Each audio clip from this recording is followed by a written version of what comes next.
Baik, selamat pagi semua. Assalamualaikum warahmatullahi wabarakatuh. Pada pagi hari ini kita akan masih melanjutkan kuliah dengan materi terkait pengembangan inokulum. Jadi hari ini saya akan coba selesaikan materi pengembangan inokulum.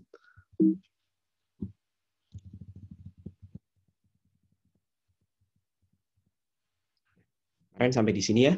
Jadi pada dasarnya yang disebut inokulum itu adalah starter. Kenapa starter? Kenapa disebut starter?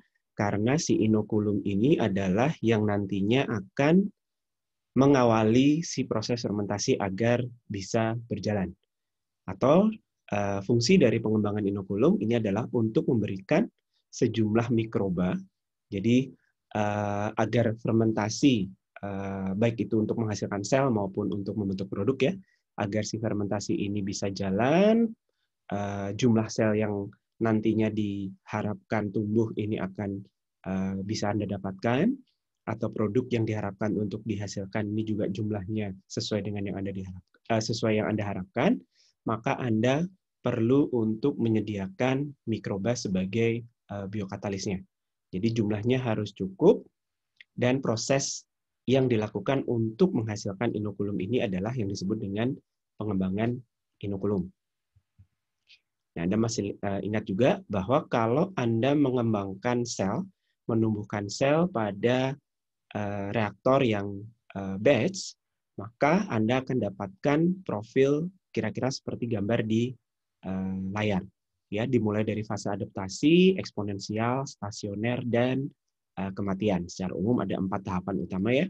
Nah, di sini terkait dengan pengembangan inokulum, maka ketika Anda memindahkan mikroba dari fermentor atau katakanlah mulai dari stock culture gitu ya, stock culture ke Erlenmeyer yang kecil, kemudian ke Erlenmeyer yang lebih besar lagi, ini Anda harus pastikan ketika Anda pindahkan, karena di dalam fermentor atau Erlenmeyer yang lebih besar nanti, ini ada kemungkinan medianya diatur ya. Anda masih ingat bahwa ketika Anda mengembangkan inokulum, itu juga bisa disertai dengan pengembangan media.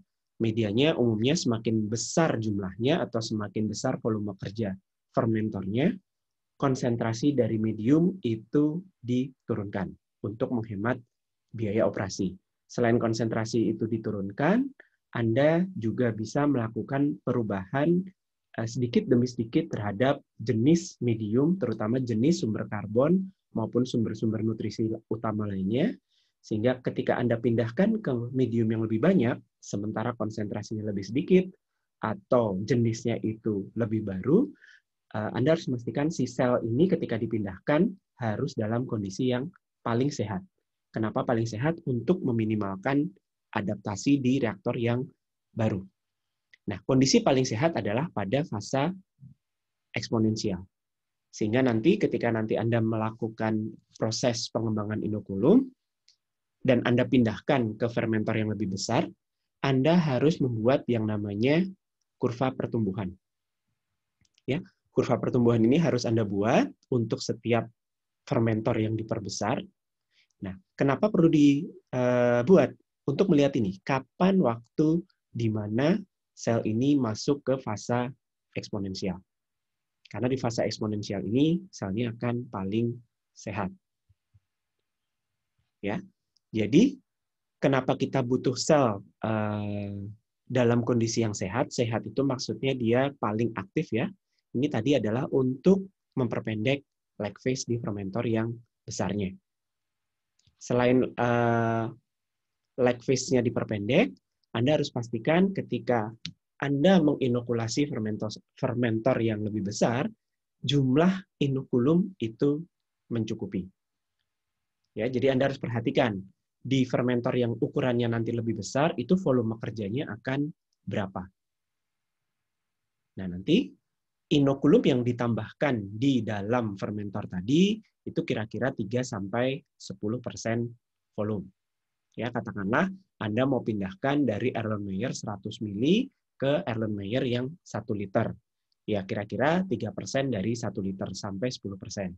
Berarti berapa itu? 30 mili sampai 100 mili ya. Jadi harus Anda pastikan bahwa selain kondisinya itu sehat, jumlahnya juga cukup, volumenya cukup. Karena nanti kalau terlalu sedikit ya berarti nanti lag phase-nya juga akan banyak. Kalau terlalu banyak ya berarti menjadi tidak optimum ya, Anda menambahkan terlalu banyak sel. Nah, selain jumlahnya cukup, dia sehat dan aktif, berarti yang harus Anda perhatikan adalah bentuk atau morfologi yang sesuai. Ini biasanya dilakukan pengecekan ketika Anda melakukan proses perpindahan inokulum ke fermentor yang lebih besar. Caranya bagaimana? Ya, biasa diamati di mikroskop. Apakah yang Anda transferkan itu adalah mikroba yang sesuai. Nah, ini penting ya untuk menjamin tidak ada kontaminasi ya. Jadi proses transfernya sendiri atau proses perpindahan inokulumnya sendiri dari satu tahap ke tahap berikutnya, dari satu fermentor yang lebih kecil ke fermentor yang lebih besar, ini harus menjamin tidak terjadi kontaminasi. Caranya bagaimana? Adalah dengan menjaga agar kondisinya aseptik. Nah, aseptik nanti ada penjelasannya di belakang, tapi selain dijamin bahwa kondisinya aseptik, setiap kali transfer ya Anda harus pastikan di mikroskop misalnya, apakah morfologinya sesuai, apakah selnya itu dalam kondisi yang baik, ini Anda bisa lakukan cek di mikroskop. Kemudian ya tentunya inokulum yang baik itu harus mampu untuk menghasilkan produk yang Anda inginkan. Nah, ini kemarin sudah dijelaskan juga ya, bagaimana medium untuk kultur inokulum, ini dalam proses pengembangan inokulum, Anda juga bisa melakukan pengembangan medium, optimasi medium ya. Kalau untuk medium kan berarti dioptimasi. Secara umum, semakin besar, semakin berkurang konsentrasi nutrisinya, dan konsentrasi karbonnya itu akan lebih rendah untuk menghemat biaya. Nah, tapi yang perlu diperhatikan adalah agar selnya itu tetap hidup ya. Jadi sel ini punya kemampuan untuk beradaptasi dengan kondisi yang berbeda. Ya, tapi jangan dibuat terlalu ekstrim bedanya. Jadi kalau memang nanti dari stock culture sampai ke fermentor utama, ini Anda akan mengganti total jenis sumber C-nya misalnya, tadi misalnya di stock culture Anda menggunakan glukosa, kemudian di fermentor utama Anda menggunakan kemarin contohnya apa? Bagas tebu gitu ya. Nah, jangan langsung diganti di fermentor utama, tapi lakukan pergantian secara bertahap. Demikian juga dengan sumber N-nya. Demikian juga misalnya Anda perlu mengatur pH-nya atau Anda perlu mengatur tekanan osmotiknya. Jadi lakukan itu berbarengan dengan tahapan pengembangan inokulum. Oke, dari situ dulu ada yang mau ditanyakan? Tidak ada ya? Baik, kalau tidak ada saya lanjutkan. Nah, berapa jumlah inokulum yang dianggap pas untuk ditambahkan ke fermentor yang baru? Kira-kira ya 3-10% volume. Jangan terlalu sedikit, karena nanti ya tadi ya, lag phase-nya itu panjang. Kalau terlalu banyak juga nanti malah terlalu banyak sel lama di dalam fermentor. Nah, jadi kira-kira biasanya sekitar 3-10%, tapi tergantung kecepatan pertumbuhan. Kadang-kadang kalau Anda menggunakan kultur yang laju pertumbuhannya itu lambat, atau laju pertumbuhan spesifiknya itu cukup lambat, nah untuk mempercepat proses fermentasinya, Anda bisa tambahkan inokulum lebih banyak. Nah, yang penting, yang perlu Anda perhatikan adalah Anda kan punya yang namanya stock culture ya, yang Anda ingat yang kemarin itu beli dari ATCC misalnya. Bentuknya bubuk liofilisasi. Nah, Anda ambil ya pakai jarum Ose gitu ya, terus Anda cairkan, Anda larutkan dalam medium cair, dia tumbuh. Nah, ini sebutannya adalah kultur master ya. Kultur master ini sudah dalam fase cair. Kemudian sebelum Anda perbanyak, ini pastikan tadi morfologinya sesuai. Tidak ada kontaminasi. Nah, setelah morfologinya sesuai, nah dari sini Anda pindahkan ke kultur submaster. Agar apa? Agar Anda punya lebih dari satu kultur master. Sehingga nanti kalau terjadi sesuatu dengan kultur master Anda masih punya backup. Kalau Anda cuma siapin satu dalam satu tabung reaksi saja, terus tiba-tiba terkontaminasi gitu ya, karena penyimpanannya tidak bagus, atau habis dipakai untuk proses pengembangan inokulum, nah berarti kan Anda harus beli lagi, kan mahal. Nah berarti Anda harus pastikan bahwa Anda membuat kultur sub master. Oke.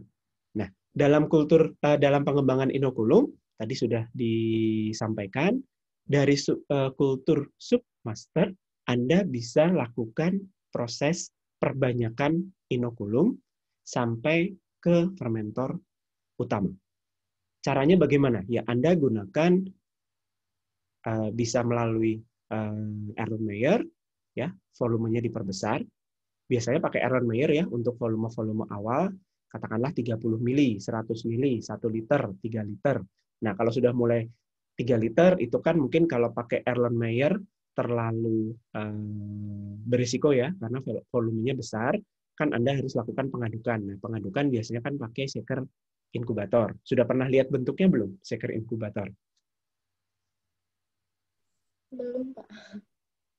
Oh, di sini tidak ada fotonya, tapi nanti saya coba carikan, atau Anda bisa juga cek di YouTube ya.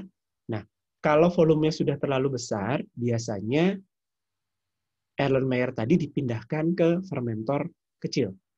Ya, ada fermentor-fermentor, bentuknya sudah fermentor ya, ada tangki, ada pengaduknya. Nah, ini digunakan sebagai tangki pengembangan inokulum. Baru nanti kalau jumlahnya sudah banyak, sudah sesuai, maka dipindahkan ke fermentor utama. Nah, ini untuk proses pengembangan inokulum sampai dipakai di fermentor utama. Nah, selain itu, Anda harus buat yang namanya kultur submaster tadi. Ya. Jadi dari kan yang Anda masukkan ke sini, ini kan paling 3-10%. Dari sini ke sini 3-10%. Dari sini ke sini 3-10% dari fermentor yang besarnya. Nah, ini kan ada sisanya. Nah, sisanya ini Anda harus buat dalam atau Anda buat sebagai kultur submaster lagi. Fungsinya buat apa? Ya tadi, untuk backup, untuk proses fermentasi berikutnya. Kalau Anda mau menjalankan fermentasinya lagi. Nah, bagaimana cara penyimpanannya? Penyimpanan itu ada macam-macam ya. Jadi satu, kalau memang Anda akan gunakan si kultur submaster tadi dalam waktu yang tidak begitu lama dari proses fermentasi sebelumnya, kan ini bentuknya cairan sel yang tersuspensi dalam medium ya, jadi bentuknya cairan tersuspensi. Ini Anda bisa simpan di Erlenmeyer tadi. Anda harus tutup ya, tutup itu biasanya pakai kapas steril, terus dibungkus pakai koran atau pakai aluminium foil. Nah, ini Anda bisa simpan di kulkas bagian bawah, kulkas ya, fridge-nya. Itu temperaturnya sekitar berapa? Ada yang tahu?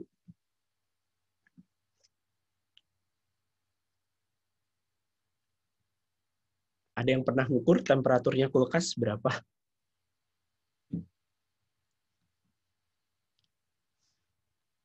Yang tempat naruh makanan, susu, dan segala macam itu?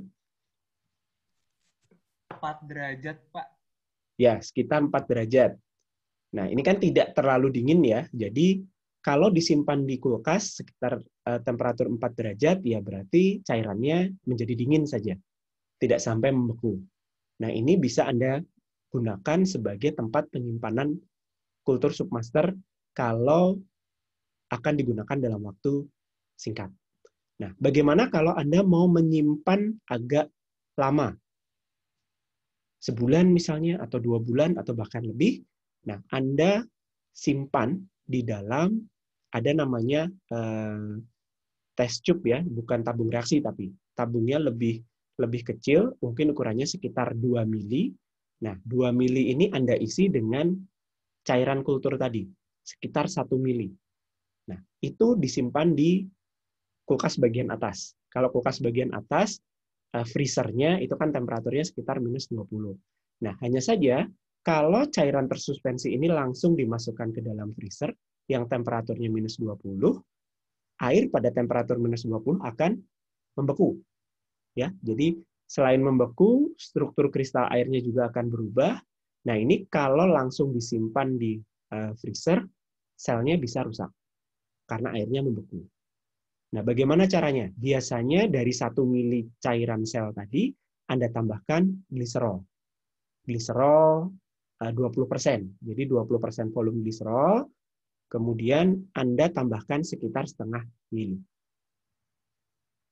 Gliserolnya dalam kondisi steril ya, jadi sebelum ditambahkan, Anda tambah air demin gitu ya, perbandingan 20-80, terus disterilisasi, terus tambahkan sekitar, tadi kalau cairannya 1 mili, itu sekitar setengahnya. Setengah mili. Fungsi gliserol untuk apa? Adalah untuk menurunkan titik beku air. Nah, sehingga nanti ketika disimpan, airnya ini tidak akan sampai membeku jadi es gitu ya, sehingga tidak akan merusak sel. Kemudian ketika Anda keluarkan, kalau airnya sudah dalam bentuk es kan perlu waktu ya untuk sampai cair. Nah, kalau Anda tambahkan gliserol, ini biasanya Anda pegang-pegang sebentar gitu ya, nggak sampai semenit, dia sudah cair lagi. Ya, jadi biasanya praktek yang umum adalah itu tadi disimpan di dalam kulkas yang 4 derajat atau di dalam freezer yang 20 derajat. Minus 20, maaf. Oke, ini tadi sudah ya.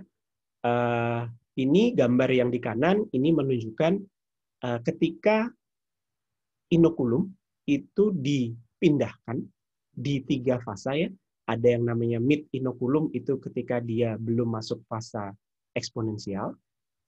Early inokulum dia belum masuk fase eksponensial. Yang mid inokulum itu yang benar-benar sudah di fase eksponensial. Dan yang late inokulum yang sudah masuk fase stasioner. Nah, ini ternyata terlihat bahwa konsentrasi produk terhadap waktu ini beda, walaupun jumlah inokulum yang ditambahkan sama.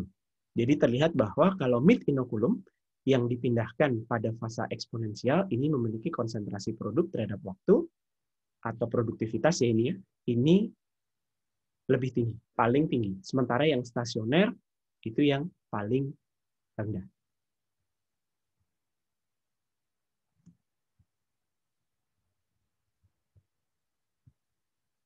Nah, ini ada contoh pengembangan inokulum ketika atau untuk sagamisin ya. Jadi untuk produksi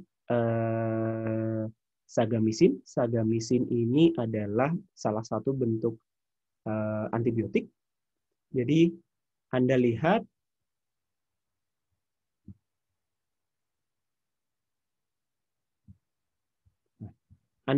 di sini awalnya adalah bentuk agar miring. Ini adalah stalk culture. Ya. Jadi stalk culture di sini bentuknya agar miring, nanti ada koloni di atas permukaan agar miringnya. Nah, ini kemudian diambil pakai ose, jadi ose yang bentuknya kayak kawat ada buletannya begitu ya. Nah, satu spoon, satu loopful gitu ya, satu buletan koloni itu diambil, dicuplik gitu. Nah, kemudian masuk ke Erlenmeyer dengan volume kerja 30 mili. Oke, 30 mili, volume Erlenmeyer-nya pakai yang 250, ini contohnya. Nah, kemudian dia di shaker, diaduk. Karena biar pertumbuhannya baik, dia harus teraduk kan ya, harus tersuspensi. Nah, ini diinkubasi ya istilahnya, ditumbuhkan pada temperatur 30 derajat selama 5 hari. Di shaker. Jadi di shaker terus, dibiarkan selama 5 hari. Nah, ini kenapa 5 hari ya? Karena dalam setelah di kurva pertumbuhan terlihat bahwa fase eksponensial ini biasanya dipindahkan pada pertengahan fase eksponensial. Jadi 5 hari ini adalah kondisi itu. Terus nanti dipindahkan masuk ke Erlenmeyer 300 mili.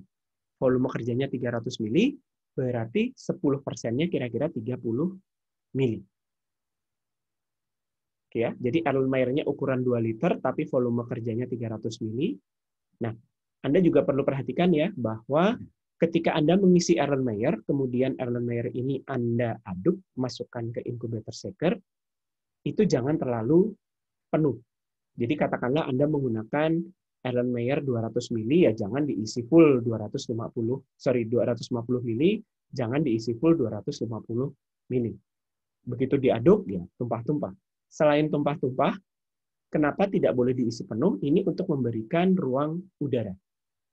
Sehingga nanti ketika Anda shaker, udara yang di bagian atas ya, jadi overhead udara itu akan bisa berdifusi masuk ke dalam medium. Nah, biasanya berapa banyak kita boleh mengisi cairan di dalam Erlenmeyer? Ada yang tahu kira-kira berapa persen?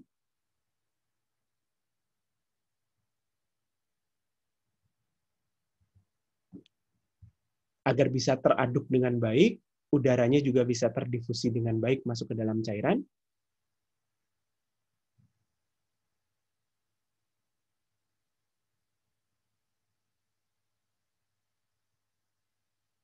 Halo?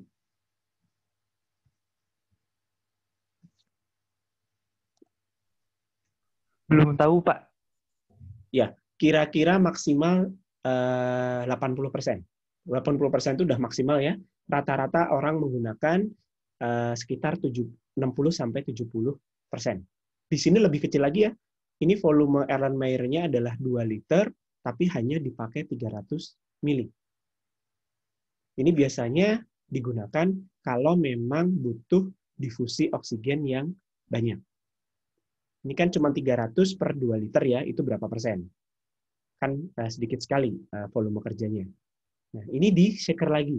Nah, ternyata Anda lihat ketika ada di volume 300 mili, di rotary shaker juga ya, Erlenmeyer ini temperaturnya sama, 30 derajat, tapi ternyata perlu waktunya hanya 2 hari.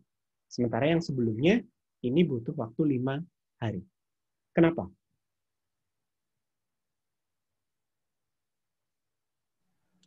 Karena yang di pertama itu ada lag phase-nya dulu, enggak sih, Pak?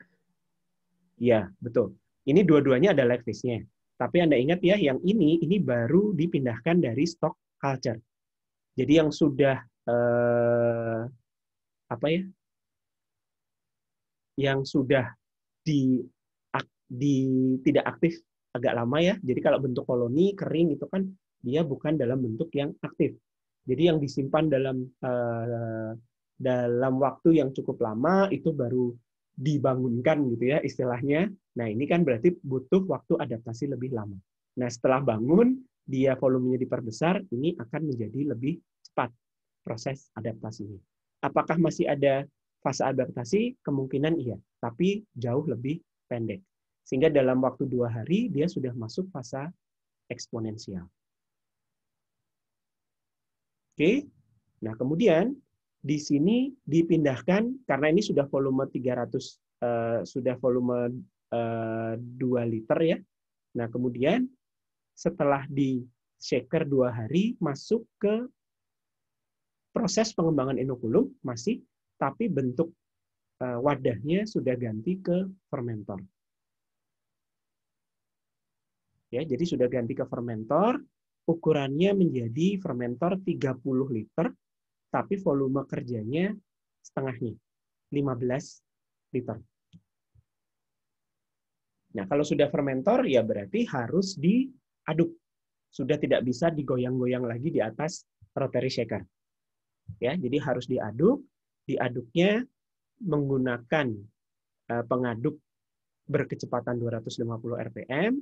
Kemudian selain itu diaduk tidak cukup karena dia butuh difusi oksigen, berarti diaerasi. Aerasinya sekitar 15 liter per menit. Selama 2 hari pada temperatur yang sama, 30 derajat. Apakah sudah cukup? Ternyata belum. Pindah lagi ke fermentor yang ukurannya 300 liter. Jadi seberapa besar? 10 kali lipat dari fermentor awal. Ya, 300 liter dengan volume kerjanya hanya 60 liter, jadi seperlimanya. Ya, kemudian diaerasi lagi selama 2 hari, 30 derajat, tapi dengan kecepatan aerasi dan yang lebih tinggi ya, diaerasi lebih banyak, tapi agitasinya diturunkan. Karena sebetulnya dengan aerasi Anda juga mengaduk si suspensi. Tapi power yang dihasilkan atau power yang dibutuhkan untuk aerasi itu tidak setinggi pengadukan. Jadi di sini karena reaktornya sudah jauh lebih besar, maka kalau Anda menggunakan kecepatan agitasi yang sama, maka Anda butuh power yang lebih besar. Masih ingat ya hitungannya? Nah, sehingga Anda turunkan powernya, RPM-nya diturunkan, aerasinya yang ditambah. Oke, baru masuk ke fermentor yang utama. Fermentor utama itu adalah volumenya 1000 liter, ya, 1000 liter, inokulumnya 60 liter. Jadi sudah skala besar ini. Temperaturnya tetap 30 derajat, tapi proses fermentasinya menjadi 4-5 hari, kemudian aerasi dan agitasinya disesuaikan. Agitasinya tetap 150, aerasinya ditambah menjadi 500 liter per menit.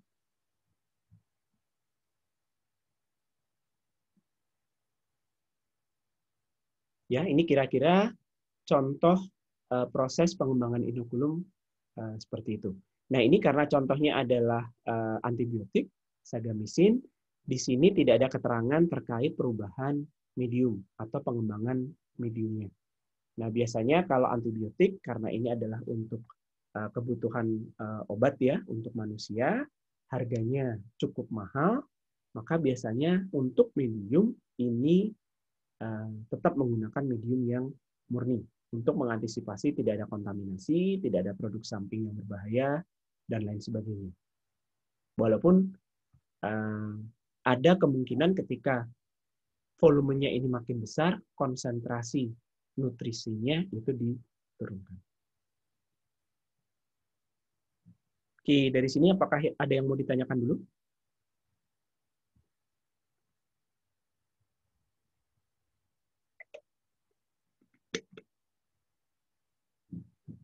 Nggak ada? Oke, lanjut.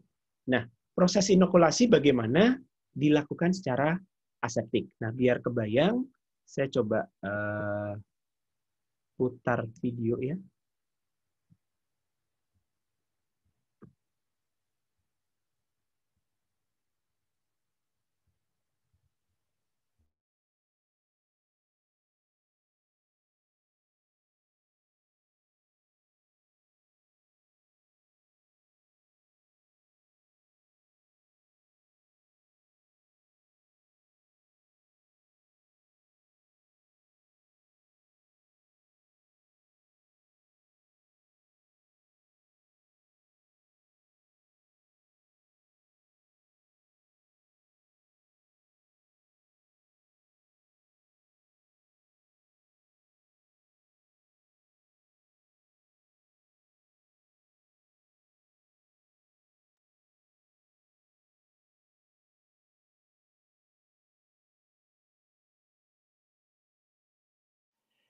In this video, you will learn the proper practices and procedures for performing aseptic technique.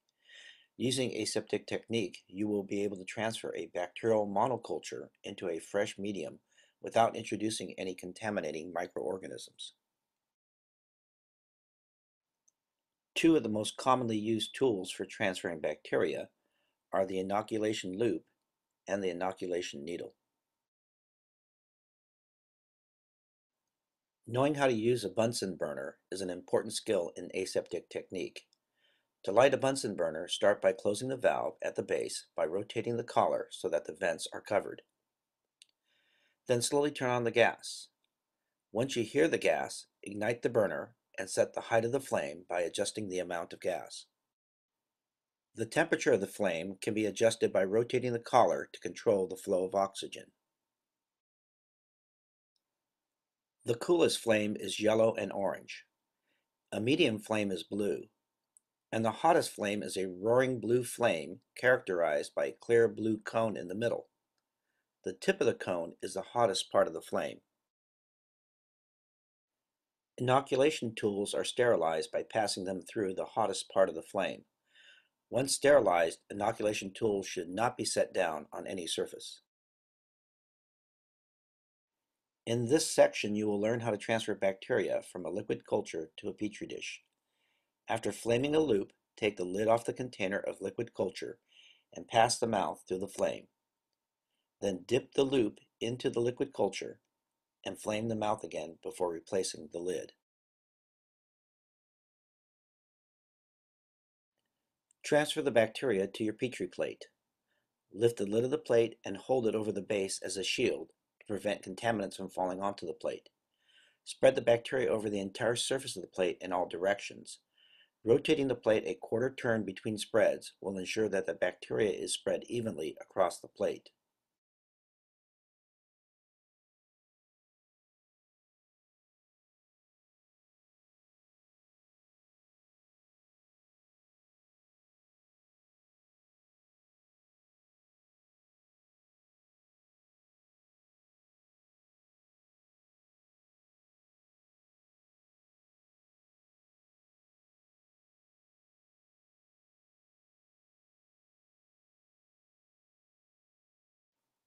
In learn how to transfer bacteria from a liquid culture to a liquid.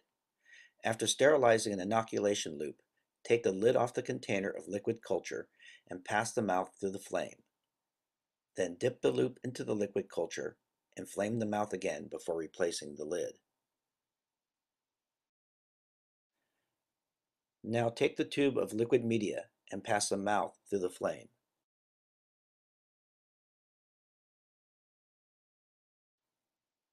Then dip the loop with bacteria into the tube. Flame the mouth of the tube before replacing the lid.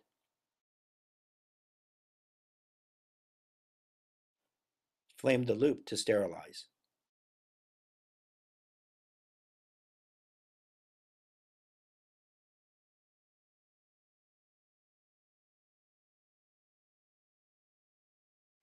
In this section, you will learn how to transfer bacteria from a petri plate to a stab culture. Start by sterilizing an inoculation needle by passing it through a flame. Allow the needle to cool.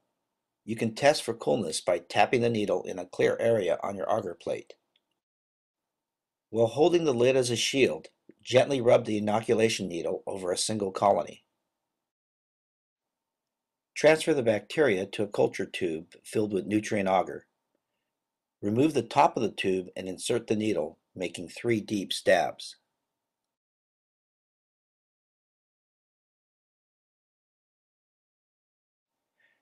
When finished, replace the lid on the tube and sterilize the needle.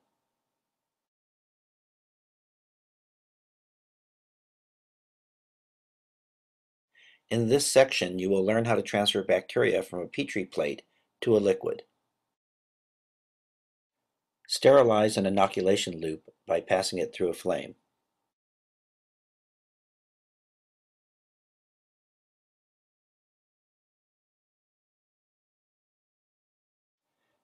Let the loop cool. You can test for coolness by tapping the loop in a clear area on your agar plate. While holding the lid as a shield, gently rub the inoculation loop over a single colony. Now take the tube of liquid media, remove the lid, and pass the mouth through the flame. Then dip the loop with bacteria into the tube. Pass the mouth of the container through the flame before replacing the lid.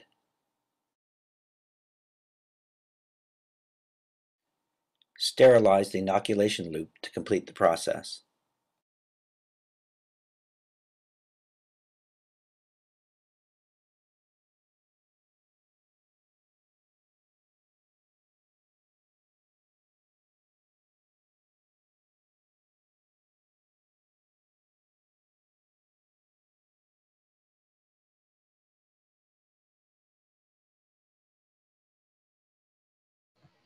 Oke, itu tadi adalah contoh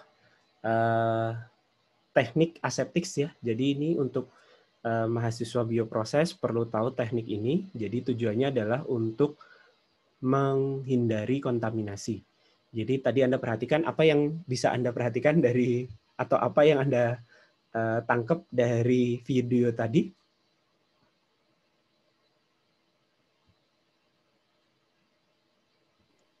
Harus berkali-kali sterilisasi gitu, Pak.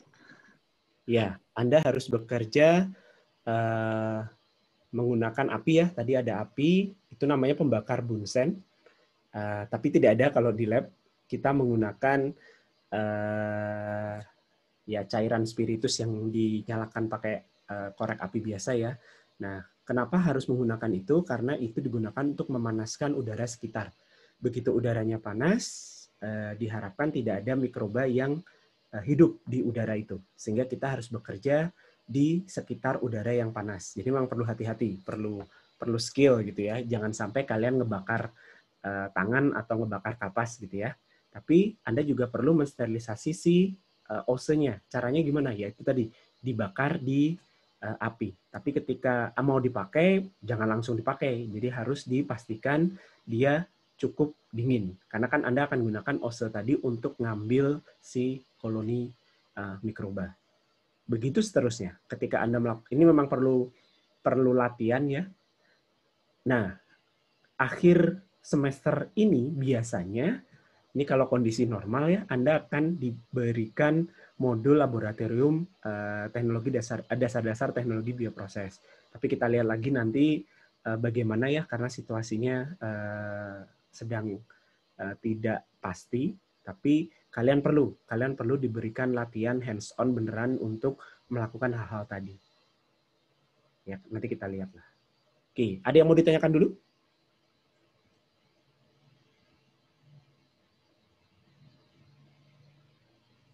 Baik, kalau tidak ada, sebetulnya cara untuk bekerja secara aseptis itu tidak hanya menggunakan api ya. Mungkin perlu saya pernah melihat biosafety cabinet.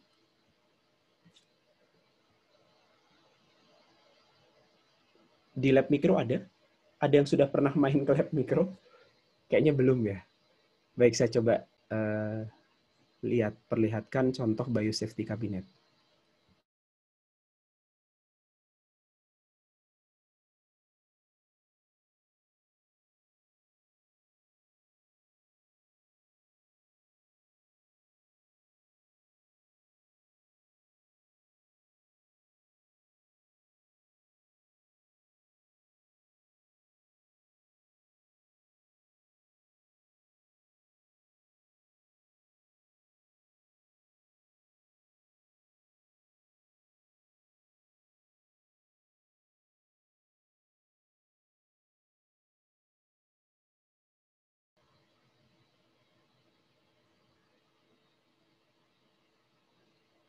Nah, ini penampakannya seperti ini ya, mirip lemari asam. Tapi pada biosafety cabinet ini dia punya pengaturan aliran udara. Jadi ada lid-nya, ada penutupnya dari kaca, sehingga nanti barang-barang yang mau Anda gunakan itu disimpan di dalam. Tapi sebelumnya dibersihin dulu pakai etanol. Jadi dibersihin, di UV dulu biar kondisinya steril, baru nanti fan-nya dinyalakan. Nah, keunggulan dari biosafety cabinet ini adalah dia tadi punya sistem pengaturan aliran udara. Sehingga udaranya itu diatur agar udara luar yang bebas ya, itu tidak masuk ke dalam ruang biosafety cabinet. Dan ada filter nanti, di bagian atas ada filter untuk menjamin udara yang bersirkulasi itu adalah udara steril.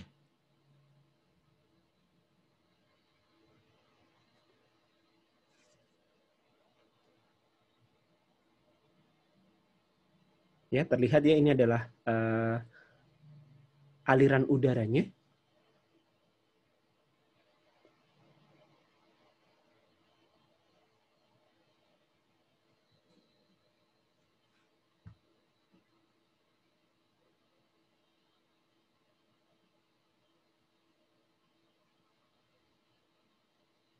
Nah, di atas itu ada HEPA filter, high efficiency PA-nya saya lupa, bahan polimernya yang digunakan untuk filternya. Nah, ini memang filter ini menjadi komponen consumables yang paling mahal dari biaya operasional si biosafety cabinet ini. Ada yang bisa nebak harga biosafety cabinet ini berapa?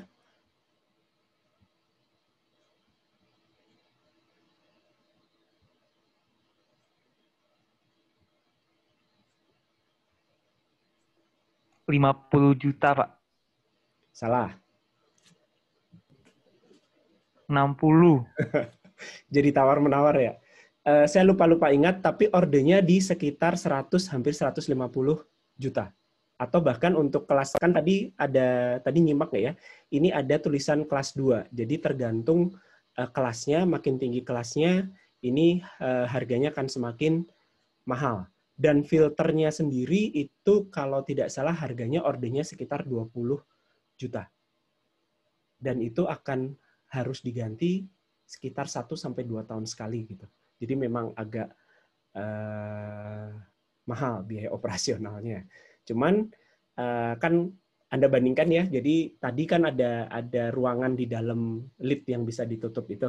Nah, itu sudah bisa dijamin steril. Jadi Anda tidak perlu menyalakan api, Anda tidak bekerja dengan api, kelebihannya itu. Oke. Saya lanjutkan ya, atau ada yang mau ditanyakan? Nah, bagaimana untuk fermentor yang ukurannya besar? Kalau skala lab, Anda bisa gunakan ya 2 teknik tadi, pakai api atau pakai BSC, Biosafety Cabinet. Nah, kalau skala besar, kan nggak mungkin itu masuk ke dalam BSC. Nah, biasanya itu adalah dengan mengatur sistem steam. Jadi ada sistem utilitas steam yang akan bisa dialirkan di jalur perpipaan yang nanti masuk ke dalam fermentor. Baik itu fermentor utama maupun fermentor inokulumnya. Fermentor kecilnya.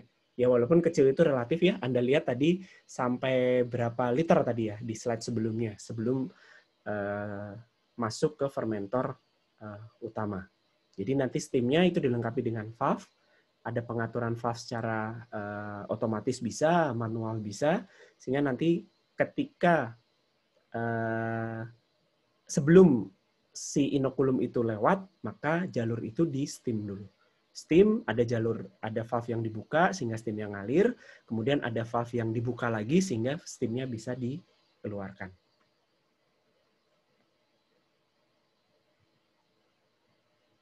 Oke, macam-macam bentuk arrangement atau susunan dari si steamnya.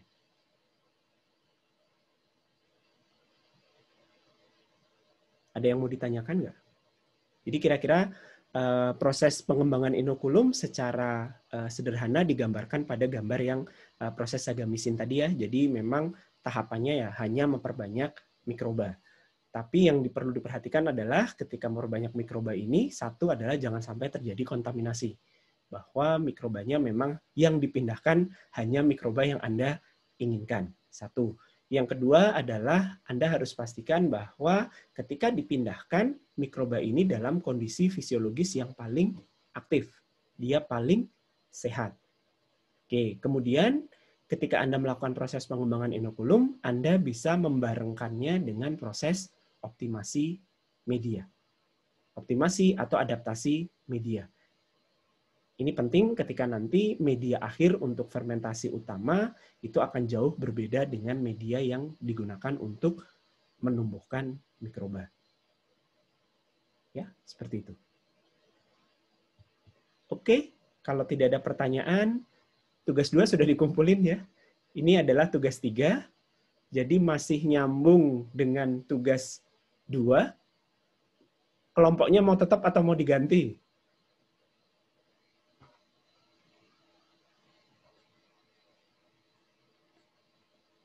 Halo? Atau silakan diputuskan, tapi ini masih nyambung dari tugas 2. Jadi kan di tugas 2 Anda sudah memilih satu industri dengan biokatalis ya.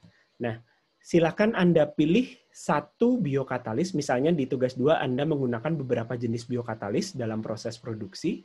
Nah, silakan dipilih satu biokatalis yang Anda gunakan di tugas 2, kemudian paparkan informasi terkait satu, karakteristiknya dan taksonominya. Nah, ini jangan hanya karakteristik fisik, gambar gitu ya, atau taksonomi mulai dari yang paling atas apa sih, filum ya, itu sampai spesies. Tapi tolong dicari terkait bagaimana kondisi pertumbuhan optimumnya. Bagaimana parameter kinetikanya dan yield-nya. Parameter kinetika itu apa? Mu. Mu max-nya berapa sih? Ini bisa Anda cari dari jurnal. Jadi tergantung substratnya, tergantung kondisi pertumbuhan. Kemudian yield-nya berapa, ini juga akan tergantung substratnya berapa. Kondisi pertumbuhan optimum, pH-nya berapa, temperaturnya berapa. Oke. Yang kedua, ini adalah terkait proses isolasinya. Jadi Anda bisa cari dari ATCC atau NRLL gitu ya, dia biasanya isolasinya seperti apa. Dari mana gitu ya. Dari bahan apa, dari daerah mana, caranya bagaimana, mengidentifikasinya bagaimana. Kemudian setelah itu, ketika digunakan dalam proses yang Anda sajikan di tugas 2 kan bikin produk ya, atau ya service gitu ya. Nah, bagaimana cara mengembangkannya? Mulai dari stock culture, jumlahnya sedikit, bagaimana dia diperbanyak. Ya, pengembangannya gimana? Apakah melalui serangkaian tadi ya, lewat reaktor-reaktor bertahap, kondisi dari setiap proses pengembangan inokulumnya seperti apa? Ini tolong dicari. Kemudian yang ketiga adalah terkait mediumnya. Ya, mediumnya ini berarti berbarengan dengan pengembangan inokulum ya. Jadi medium di awal itu biasanya dikasih apa? Di fermentor utama itu kan berarti kan bahan baku fermentor utama kalian di tugas 2 itu kan ada ya bahan bakunya. Nah, dari stock culture awal sampai bahan baku utamanya itu apakah ada proses adaptasi medium? Apakah ada proses optimasi dari mediumnya? Apa saja yang ditambahkan, ataukah ya ada penambahan zat-zat tertentu, apakah terus ada yang dikurangi konsentrasinya, dan sebagainya. Oke? Oke, Pak. Ada yang mau ditanyakan? Nah, tugas 3, ini nanti saya cek dulu yang tahun lalu waktunya berapa lama, tapi sekitar hampir sama dengan yang kemarin ya, 2-3 minggu, kemudian nanti lanjut dengan presentasi. Tapi selain tugas 3, ini nanti mungkin kita akan arrange untuk ujian. Jadi materi ujian itu sampai inokulum.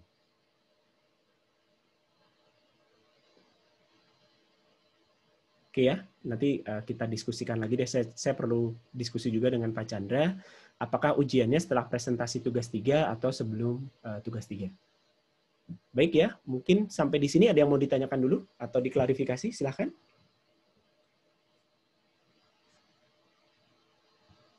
Sudah mulai banyak ujian kalian? Betul, Pak. Ya udah, dijalani saja, disiapkan. Mungkin ujian nanti kira-kira ya mungkin kalau sebelum tugas 3 ya berarti kira-kira antara minggu depan atau 2 minggu lagi.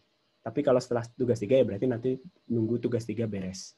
Atau kita bisa ujian setelah tugas 2. Minggu depan masih tugas 2 ya. Berarti mungkin 2 minggu lagi. Paling cepat. Baik, itu saja. Terima kasih. Selamat pagi. Assalamualaikum warahmatullahi wabarakatuh.